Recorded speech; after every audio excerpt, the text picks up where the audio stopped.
दोस्तों, स्वागत है आपका मेरे YouTube चैनल इंग्लिश बाबू पर। और आज मैं फिर हाजिर हूँ आपके साथ एक नई स्टोरी लेकर। और दोस्तों, आज जो स्टोरी मैं आपके लिए लेकर आया हूँ ये बहुत ही इंटरेस्टिंग स्टोरी है। बहुत ही सुनकर आपको बहुत मज़ा आएगा। उसके अलावा इस स्टोरी के अंदर आपको बहुत सारे नए इंग्लिश के वर्ड मीनिंग सीखने को मिलेंगे, उनकी करेक्ट प्रोनाउंसिएशन के बारे में पता चलेगा, और जो इसका ग्रामर का पार्ट है उसे बिल्कुल ही डिटेल में कवर करेंगे। तो एक एक जो स्ट्रक्चर है ग्रामर का बहुत आसानी से सीख पाएंगे। तो चलिए दोस्तों, आज की इस कहानी को हम शुरू करते हैं। और सबसे पहले कहानी का टाइटल देखते हैं। कहानी का टाइटल है द शेफर्ड्स ट्रेजर। क्या मतलब हुआ दोस्तों? शेफर्ड का मतलब होता है मवेशी पशु चराने वाला, जिसे हम गडरिया या फिर चरवाहा कहते हैं। और यहाँ शेफर्ड के बाद एपेस्ट्रॉफी एस का प्रयोग किया गया है, जिसका मतलब होता है का के की। जब हम किसी के साथ कुछ जोड़ना चाहते हैं तो वहाँ पर एपेस्ट्रॉफी एस का प्रयोग किया जाता है। और ट्रेजर का मतलब होता है खजाना, जो कि एक नाउन है। तो इस लाइन का क्या अर्थ हुआ? द शेफर्ड्स ट्रेजर मतलब कि चरवाहे का खजाना। तो दोस्तों, ये आज की इस कहानी का टाइटल है, शीर्षक है। और जैसा मैंने आपको बताया दोस्तों, कहानी बहुत ही इंटरेस्टिंग है, आपको सुनकर बहुत मज़ा आएगा और इस कहानी में आप बहुत कुछ सीखने वाले हैं। तो चलिए दोस्तों, आज की इस कहानी को हम शुरू करते हैं। और शुरू करने से पहले मेरी आपसे रिक्वेस्ट है दोस्तों, यदि आपको कोई भी नया वर्ड या फिर ग्रामर का नया स्ट्रक्चर देखने को मिले तो आप उसे नोट भी ज़रूर करें। तो चलिए इसको शुरू करते हैं। In a village in Iran, there once lived a shepherd। क्या मतलब हुआ? दोस्तों, आज की ये जो हमारी कहानी है ये पास्ट में है। और जब हम पास्ट इंडेफिनेट में कोई भी वाक्य बनाते हैं तो वहाँ वर्ब की सेकंड फॉर्म का प्रयोग किया जाता है। और ये हमारा पास्ट इंडेफिनेट का अफर्मेटिव वाक्य है। लिव का मतलब होता है रहना, किसी जगह पर, किसी स्थान पर निवास करना। तो इस लाइन का क्या अर्थ हुआ? In a village in Iran there once lived a shepherd, मतलब कि in a village in Iran मतलब ईरान में एक गांव में वंस लिव्ड ए शेफर्ड, एक बार एक चरवाहा रहा करता था। तो इस पूरी लाइन का क्या अर्थ हुआ कि एक बार ईरान के गांव में एक चरवाहा रहा करता था। He was very poor. क्या मतलब हुआ दोस्तों? ये जो हमारा वाक्य है सिंपल पास्ट का वाक्य है। सिंपल पास्ट का मतलब होता है जब आप पास्ट में कोई भी ऐसा वाक्य बनाते हैं जहाँ पर वॉज या वर्ब का प्रयोग किया जाता है हेल्पिंग ऑफ के रूप में, साथ में कोई भी नाउन या फिर एडजेक्टिव को लेकर वाक्य को बनाया जाता है। और आपको यहाँ पर ये चीज़ भी याद रखनी है कि जब आप कोई भी सिंपल प्रेजेंट या सिंपल पास्ट में वाक्य बनाते हैं तो वहाँ किसी भी तरह की वर्ब का प्रयोग नहीं किया जाता है। और पुअर का मतलब होता है गरीब, और ये एक एडजेक्टिव है। तो जैसा मैंने आपको बताया कि सिंपल प्रेजेंट या सिंपल पास्ट में आप किसी भी नाउन या एडजेक्टिव को लेकर वाक्य को बना सकते हैं, और ये हमारा एडजेक्टिव है। तो इस लाइन का क्या अर्थ हुआ? ही वॉज वेरी पुअर मतलब वह बहुत गरीब था। He did not have even a small cottage of his own. क्या मतलब हुआ दोस्तों? ये जो हमारा वाक्य है ये पजेसिव सेंटेंस का नेगेटिव वाक्य है। पजेसिव का मतलब होता है जब आप कोई भी ऐसा वाक्य बनाते हैं जहाँ पर हम ये शो करना चाहते हैं कि किसी के पास कुछ है या नहीं है, तो इस तरह का जो वाक्य है वो पजेसिव का वाक्य कहलाता है। और ये हमारा पास्ट पजेसिव का नेगेटिव वाक्य है। तो इस लाइन का क्या अर्थ हुआ? ही डिड नॉट हैव, उसके पास नहीं था, इवन अ स्मॉल कॉटेज मतलब एक छोटी झोंपड़ी भी नहीं थी, ऑफ हिज ऑन अपनी खुद की। तो इस पूरी लाइन का क्या अर्थ हुआ? ही did not have even a small cottage of his on. मतलब क्या हुआ इस लाइन का कि उसके पास अपनी खुद की कोई एक झोंपड़ी भी नहीं थी। चलिए आगे देखिए। He had never been to school और learned to read and write. क्या मतलब हुआ दोस्तों? ये जो हमारा वाक्य है इस वाक्य में हेड के साथ वर्ब की थर्ड फॉर्म का प्रयोग किया गया। तो जब हम किसी भी वाक्य में हेड के साथ वर्ब की थर्ड फॉर्म का प्रयोग करते हैं तो इस तरह का जो वाक्य है वो पास्ट परफेक्ट का वाक्य कहलाता है। और ये यहाँ पर नेवर का प्रयोग किया गया है, जिसका मतलब होता है कभी नहीं। He had never been to school मतलब वह कभी भी स्कूल नहीं गया था। और लर्नड या फिर वो सीखा था, क्या सीखा था? टू रीड एंड राइट, पढ़ना और लिखना। तो इस पूरी लाइन का क्या मतलब हुआ कि वह कभी भी स्कूल नहीं गया था और उसने पढ़ना और लिखना नहीं सीखा था। चलिए आगे देखिए। For there were very few schools in those days, क्या मतलब हुआ? For there were very few school in those days, मतलब कि उन दिनों में जो स्कूल थे वो बहुत ही कम होते थे। चलिए आगे देखिए। दो poor and uneducated this shepherd was very wise, क्या मतलब हुआ? दोस्तों ये जो हमारा वाक्य है this shepherd was very wise, ये भी हमारा पास्ट सिंपल पास्ट का वाक्य है जहाँ पर वाइज का प्रयोग किया गया एडजेक्टिव के रूप में, और वाइज का मतलब होता है समझदार, और आप इसे नोट कर सकते हैं ये एक एडजेक्टिव है। तो इस लाइन का क्या अर्थ हुआ? दो का मतलब होता है हालांकि। दोस्तों THOUGH इसे दो पढ़ा जाएगा, और ALTHOUGH ऑल्दो होता है उसका मतलब भी होता है हालांकि। तो ये दो है, इसको दो पढ़ेंगे, इसका मतलब हालांकि। दो पुअर एंड अनएजुकेटेड मतलब कि हालांकि गरीब, और अनएजुकेटेड मतलब कि अशिक्षित। दिस शेफर्ड मतलब ये जो चरवाहा था, वॉज वेरी वाइज वो बहुत समझदार था। तो इस पूरी लाइन का क्या मतलब हुआ कि हालांकि वो गरीब था और अशिक्षित था, मतलब कि पढ़ा लिखा नहीं था, ये जो चरवाहा था वो बहुत समझदार था। चलिए आगे देखिए। He understood people's sorrows and troubles and helped them face their problems with courage and common sense, क्या मतलब हुआ? दोस्तों ये जो हमारा वाक्य है ये भी पास्ट इंडेफिनिट का अफर्मेटिव वाक्य है, और ये अंडरस्टैंड की सेकंड फॉर्म है। अंडरस्टैंड का मतलब होता है समझना, और ये सेकंड फॉर्म है। और दोस्तों यहाँ भी पीपल के बाद एपिस्ट्रोफी एस का प्रयोग किया गया है जिसका मतलब होता है का के की। सोरो वर्ड को आप नोट कर सकते हैं, सोरो का मतलब होता है दुख, और ये इसका प्लूरल नाउन है सोरोज। तो इस लाइन का क्या अर्थ हुआ? He understood people's sorrows and troubles, मतलब वह लोगों के दुखों को और संकटों को, ट्रबल मतलब परेशानी, संकट मतलब कि वह लोगों के दुखों को और परेशानियों को समझता था। एंड हेल्प्ड दैम और उनकी मदद करता था। Face their problems with courage and common sense, और वो उनकी मदद करता था। वो कैसे मदद करता था? फेस का मतलब होता है दोस्तों किसी चीज़ का सामना करना, मतलब उन लोगों की मदद करता था। किस तरह से मदद करता था कि हेल्प देम फेस देयर, कि वो अपनी जो समस्याएं हैं उनकी प्रॉब्लम से समस्याएं उनका वो सामना करें विद करेज हिम्मत के साथ, एंड कॉमन सेंस और एक व्यवहारिक बुद्धि के साथ। कॉमन सेंस का मतलब होता है एक सामान्य बुद्धि, व्यवहारिक बुद्धि। तो दोस्तों इस लाइन का अर्थ पूरी तरह से आपको समझ आ गया होगा कि वो लोगों की परेशानियों को और उनकी जो दुख होते थे उनको वो अच्छी तरह से समझता था, और वो लोगों की मदद करता था। किस तरह से मदद करता था? क्या मतलब कि उनको हेल्प देम फेस मतलब कि वो लोगों की मदद करता था कि वो अपनी समस्याओं का बहादुरी से और व्यवहारिक बुद्धि से, सामान्य बुद्धि से उसका वो सामना करें। चलिए आगे देखिए। Many people came to him for advice, क्या मतलब हुआ? दोस्तों एडवाइस का मतलब होता है सुझाव या फिर सलाह। किसी भी तरह का जो सुझाव होता है, सलाह, उसे एडवाइस कहा जाता है, और ये एक नाउन है।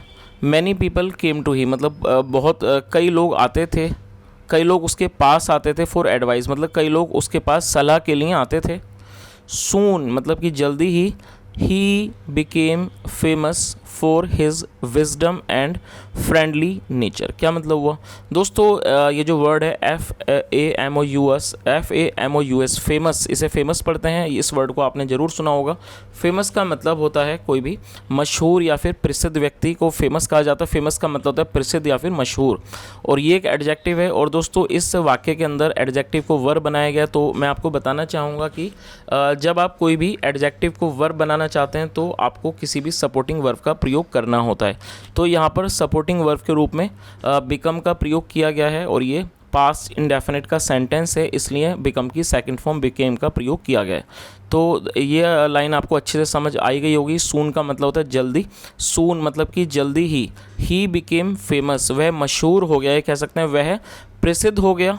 फॉर हिज विजडम अपनी बुद्धिमानी के लिए, एंड फ्रेंडली नेचर और एक जो दोस्ताना, जो उसका एक मिलनसार जो नेचर था, जो स्वभाव था, उसके लिए। तो इस पूरी लाइन का क्या मतलब हुआ कि वो जल्दी ही अपने दोस्ताना व्यवहार मतलब एक अच्छे व्यवहार, मिलनसार व्यवहार और अपनी बुद्धिमानी के लिए वह प्रसिद्ध हो गया। चलिए आगे देखिए।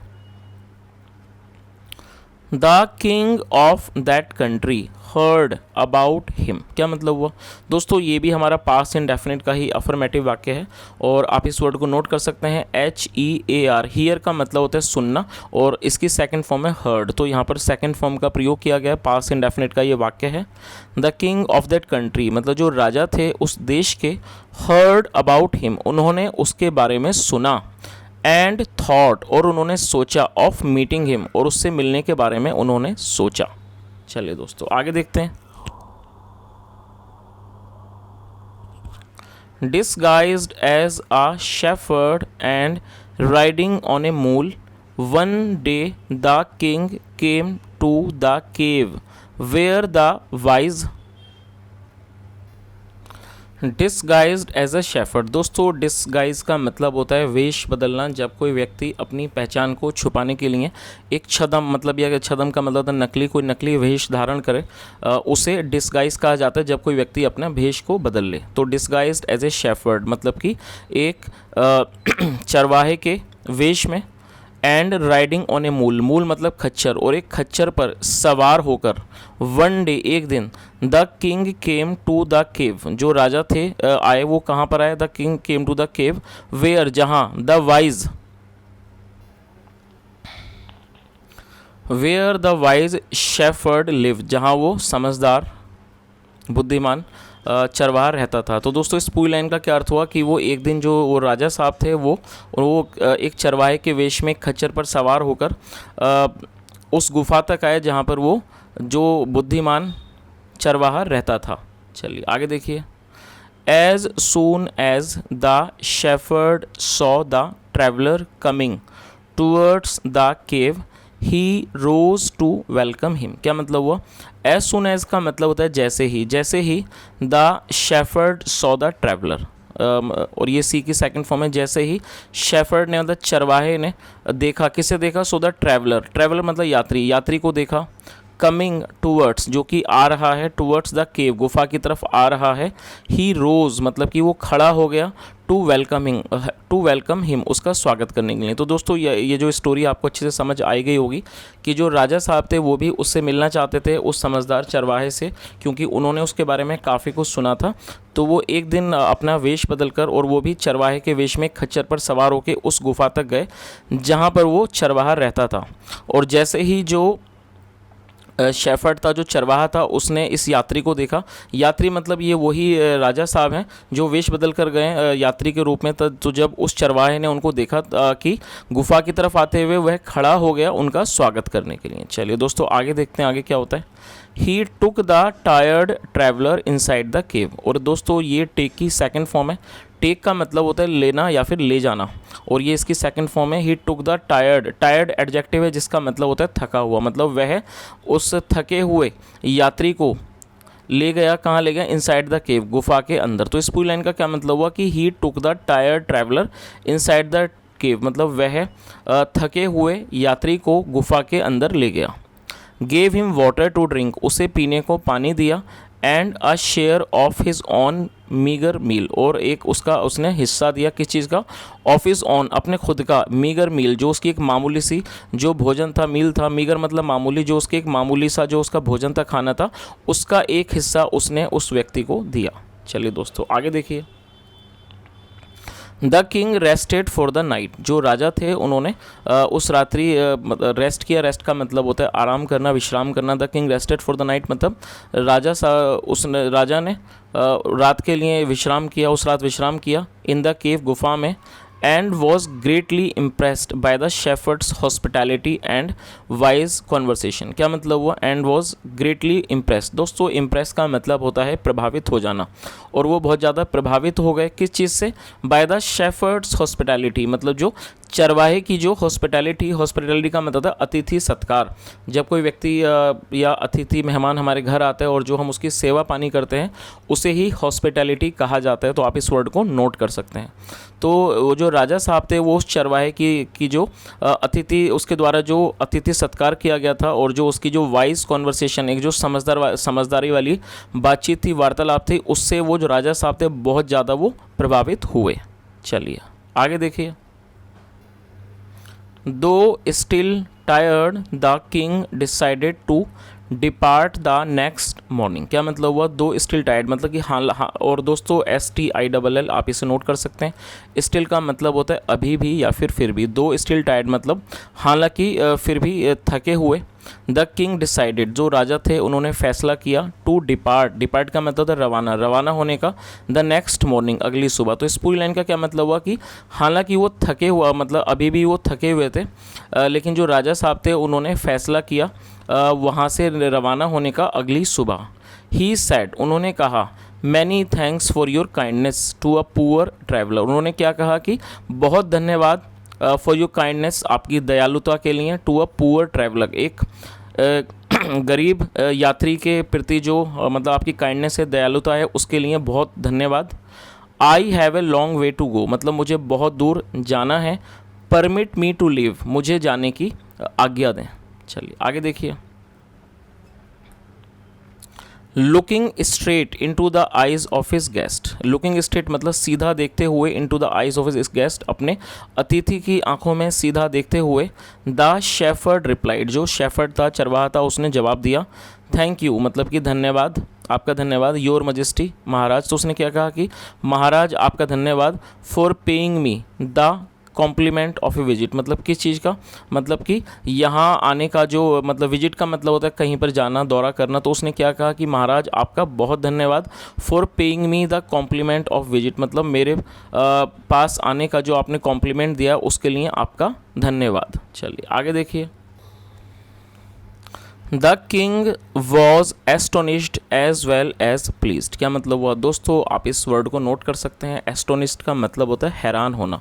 और ये जो हमारा वाक्य है वो भी सिंपल पास्ट का वाक्य है। जैसा मैंने आपको पहले बताया था, जब आप पास्ट में कोई भी वाक्य बनाते हैं वॉज या वर्क का प्रयोग करके साथ में नाउन या एडजेक्टिव को लेके, तो इस तरह का वाक्य सिंपल पास्ट का वाक्य कहलाता है। तो इस लाइन का क्या अर्थ हुआ? और प्लीज्ड का मतलब है खुश होना। The king was astonished as well as pleased मतलब जो राजा थे वो हैरान थे और साथ के साथ वो खुश भी थे। He is Indeed very wise. Indeed adjective है जिसका मतलब होता है वास्तव में, तो आप इस वर्ड को भी नोट कर सकते हैं। He is Indeed very wise मतलब वह वास्तव में बहुत समझदार है, बुद्धिमान है। ही थॉट टू हिमसेल्फ उन्होंने अपने मन में सोचा। I need people like him to work for me. क्या मतलब हुआ? दोस्तों नीड का प्रयोग वाक्यों में जब किया जाता है जब आप किसी भी वाक्य में ऐसा वाक्य में ये शो करते हैं कि वाक्य में सब्जेक्ट की कोई ज़रूरत है, तो वहाँ पर नीड का प्रयोग किया जाता है हेल्पिंग वर्ब के रूप में। तो इस लाइन का क्या अर्थ हुआ? उन्होंने ही थॉट टू हिमसेल्फ मतलब उन्होंने मन में सोचा। I need people like him to work for me मतलब मुझे लोगों की ज़रूरत मतलब मुझे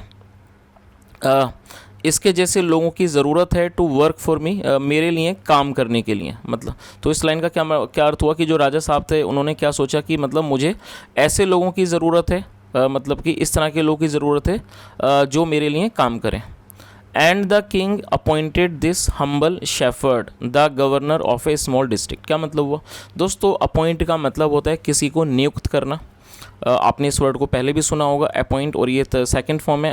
अपॉइंट का मतलब हो गया किसी को भी नियुक्त करना, किसी को कोई काम पर रखना। And the king appointed this humble shepherd और हम्बल का मतलब था विनम्र, और जो राजा थे उन्होंने इस विनम्र चरवाहे को नियुक्त कर लिया। क्या नियुक्त कर लिया? The governor of A small district मतलब एक छोटे ज़िले का गवर्नर उसको नियुक्त कर दिया। चलिए आगे देखिए।